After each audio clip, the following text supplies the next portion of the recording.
what does the Bible teach about business? That's what we'll uncover together on the Business in His Image podcast. This show explores strategies from the Bible that will help you grow your business, strengthen your walk with Jesus, and help you reach your God-given potential as an entrepreneur. The Bible is filled with practical wisdom to help you live for God while using your gifts. Let's unpack what that means for you and how you can use biblical truths to build a thriving business that honors Christ.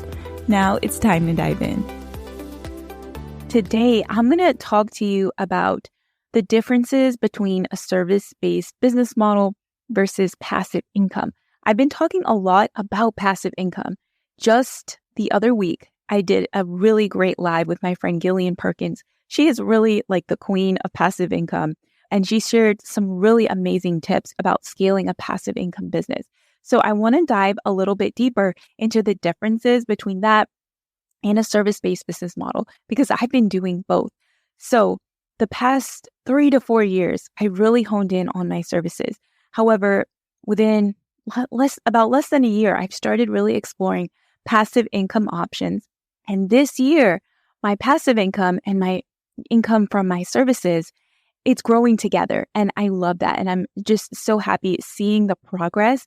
So today, let's dive into some of those differences. So if you're interested in that passive income, you're going to know what to look out for and some of the key differences to know. Okay, number one, I just want to share and be so transparent that if you are starting from scratch, selling services is actually easier than growing a passive income business.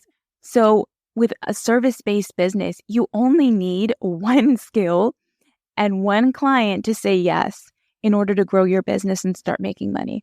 Versus with passive income, you need to create a product. That takes time. You need to do market research. You need to grow an audience.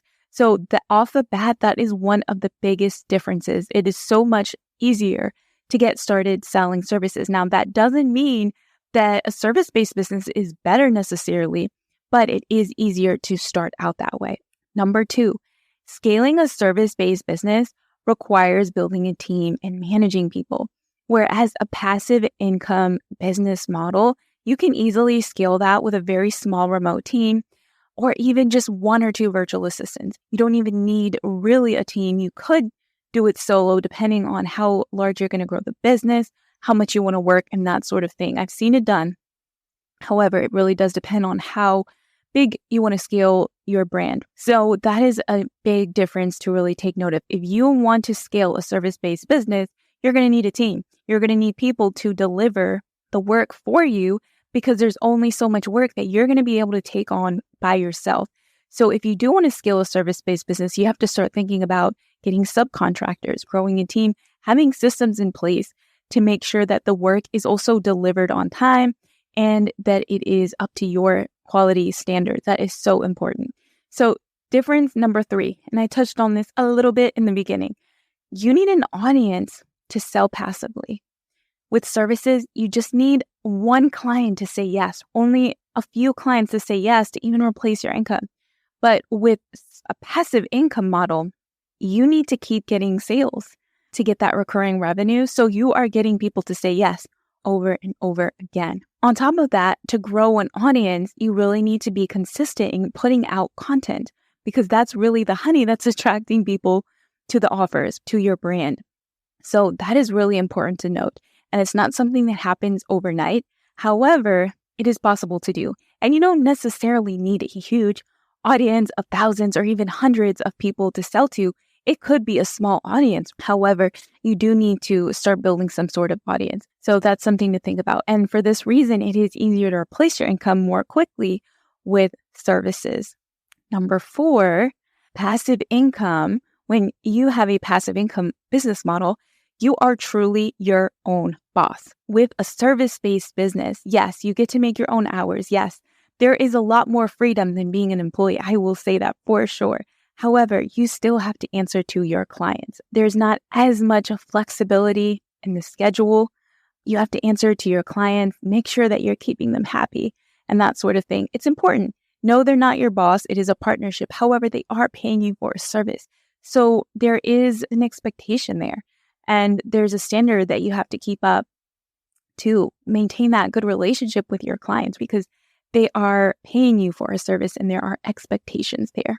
Then next, number 5, a passive income model is more flexible. So I mentioned this briefly. However, you can easily move your schedule around if you have a passive income business. When you have a service-based business, it can be done, but it's a little bit more difficult, especially if you're starting out as a solopreneur. It's harder to move deadlines that you've committed to with clients and that sort of thing. So for that reason, when you have a passive income business model, you really are your own boss.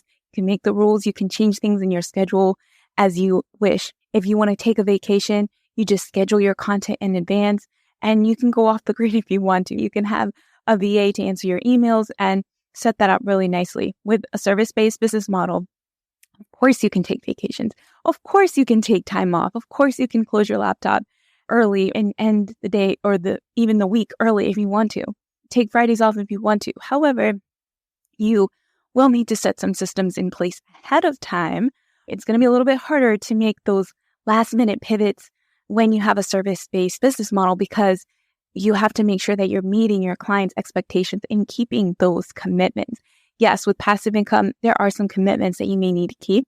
You have to show up for your audience, but it is slightly different. So what are you interested in? Are you interested in pursuing passive income? What did you think about some of the differences that I shared? Did it get you thinking? Do you prefer one over the other? I would really love to hear your thoughts on this, and I'll just share mine here quickly. But having been on both sides, I honestly love both. I really love being a copywriter, and I love serving people with this skill. I truly enjoy writing copy for other business owners. However, I also love the flexibility that passive income brings into my life. And it's just so nice having that diversified income. So I think that they both have their pros and cons. And the beauty of it, as I'm wrapping this up, what I want to share is that you don't have to pick one over the other. You don't have to have a preference. You can do both. I do both. I have a service-based business. I have my agency, Honey Digital. I also have passive income. I sell courses and that sort of thing. So I'm doing both. And I think that if you are a service provider looking to explore passive income, I absolutely recommend doing both. I absolutely recommend building an audience on the side as you are serving clients, because then there's not a pressure to hurry up and sell. You have time to nurture that audience, to build that know and trust. All right. Thank you so much for spending this time with me. I will catch you again next week. Bye. Hey friend, if today's episode helped you in any way, please help us reach more people by rating and leaving a review wherever you listen to your podcast. For the entire month of August, each person who leaves a review will be entered to win a free 30-minute coaching session with me to help them grow their business. Just rate and review and leave your Instagram handle as well so I can contact you if you win. Thank you so much, friend. Have a blessed day. Thank you for listening to the Business in His Image podcast with me, your host, Jo Harris. If the show has blessed you, please share it with a friend and subscribe so that you can be notified when we release new episodes. My prayer is that God will help you soak up every bit of what you've heard today and help you apply it to your business so that you can see results. I'll see you next time, and may God bless you.